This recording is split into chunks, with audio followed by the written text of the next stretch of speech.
Social media का ज़माना आने के बाद जो मुस्लिम तबका है उन्होंने विश्वास कर लिया, एक खूबसूरत उर्दू बोलने वाले पे विश्वास कर लिया और 2015 आते आते वही खूबसूरत उर्दू बोलने वाले लोग 2015 में बिहार विधानसभा का चुनाव लड़ा और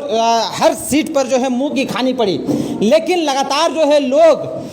उस उर्दू के पीछे भागते रहे और कौमी मिल्लत लगा कि हमारे कौम के लिए कुछ लोग आए हैं, कुछ रहबर आए हैं जो कि हमारे कौम के लिए कुछ कर सकते हैं।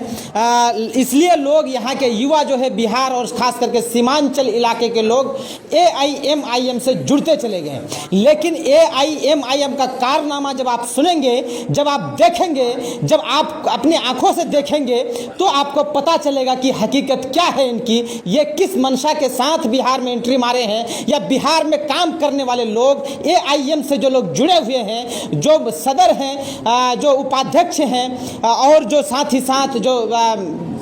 प्रभारी लोग हैं, उनकी क्या मंशा है बिहार में, वे क्या चाहते हैं, तो आपको पता चलेगा। आप अभी सबसे पहले तो आप ये वीडियो देखिए।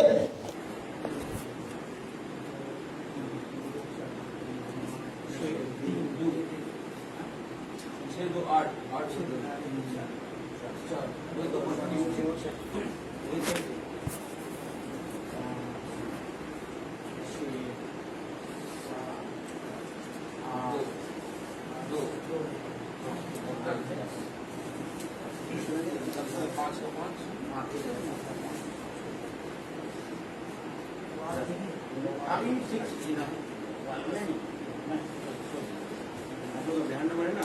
अभी आप लोग तो बहुत बेसी रहेगा। नहीं तो हम लोग का बंगाल नंबर ये है, प्लेट नंबर ना तुम्हारा लोगों का ये देखे ना, अभी हम प्लानिंग में ना तो सफारी गाड़ी है, नेता लोग का गाड़ी तो हाईलाइट का गाड़ी होता है, ये सब गाड़ी आपको तो साइड में लगा से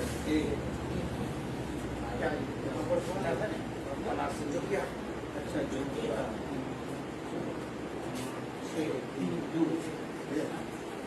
जो 8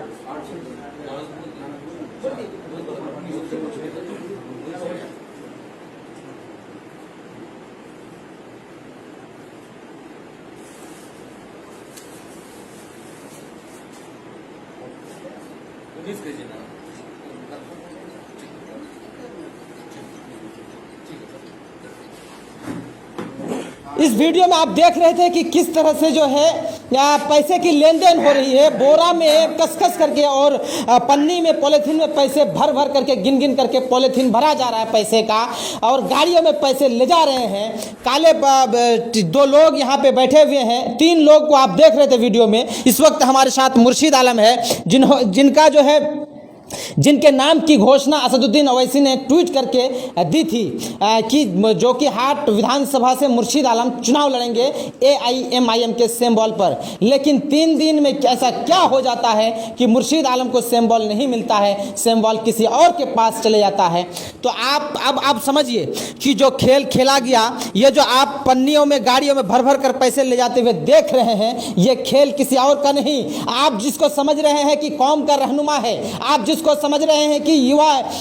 हैदराबाद से आकर के कोई यहाँ पे हमारी रहनुमाई करेगा, आप जिसको समझ रहे हैं कि सिर्फ मुसलमान के बारे में सोचने वाला अगर कोई है तो AIMIM के लोग हैं, तो आप बिल्कुल पूरी तरह से आप गलत फहमी में हैं। मैं गलत फहमी में इसलिए कह रहा हूँ कि मुर्शीद आलम का मानना है कि मैंने जो किया वो गलत किया, क्योंकि मैं वेंटिलेटर में था, मैं ऑपरेशन की थिएटर में था, मेरे पास कोई ऑप्शन नहीं बचा था। पार्टी फंड के लिए पार्टी ने जो पैसे जो डिमांड किया था, मैंने उसको पूरा करने की कोशिश की, लेकिन पूरा करने के बावजूद मेरी टिकट काट दी गई और अब तक उस पैसे को वापस करने का नाम नहीं ले रही है पार्टी। तो मैं इसलिए कह रहा हूं कि आप जिस पर विश्वास कर रहे हैं कि मुस्लिम होने के नाते मुसलमानों की रहनुमाई कर सकता है, ऐसा बिल्कुल भी नहीं है।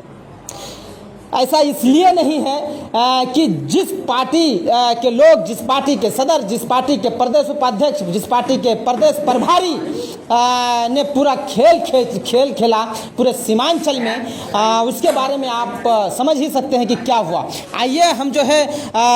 जो लोग इनका शिकार हुए हैं उनमें से मुर्शीद आलम एक हैं, और मुर्शीद आलम का मानना है, मुर्शीद आलम जो है पूरी गवाही के साथ अपना सबूत दे रहे हैं। सबूत इसलिए दे रहे हैं कि ये जो आप देख रहे हैं, एक चेक है, ये एक चेक है जो मुर्शीद आलम के नाम से चेक है, मुर्शीद आलम का चेक है और उसमें 5,23,60 उस चेक से जो है किसी और को आरटीजीएस किया गया है। आरटीजीएस किसको किया गया है? Chartered aircraft service India, chartered aircraft service India को जो है 5,23,60 आरटीजीएस किया गया है मुर्शीद आलम के अकाउंट से। अब आप समझिए कि ये अकाउंट पूरी बातें हम जानते हैं मुर्शीद आलम से कि हुआ क्या था और ये पैसे किसके अकाउंट में गए। आपने जब चार्टर्ड एयरक्राफ्ट सर्विस इंडिया को भेजा ये रुपये तो ये किसके फ़ायदे के लिए भेजा और किन के पास भेजा, ये सारी चीज़ें हम उनसे जानते हैं। चलिए क्या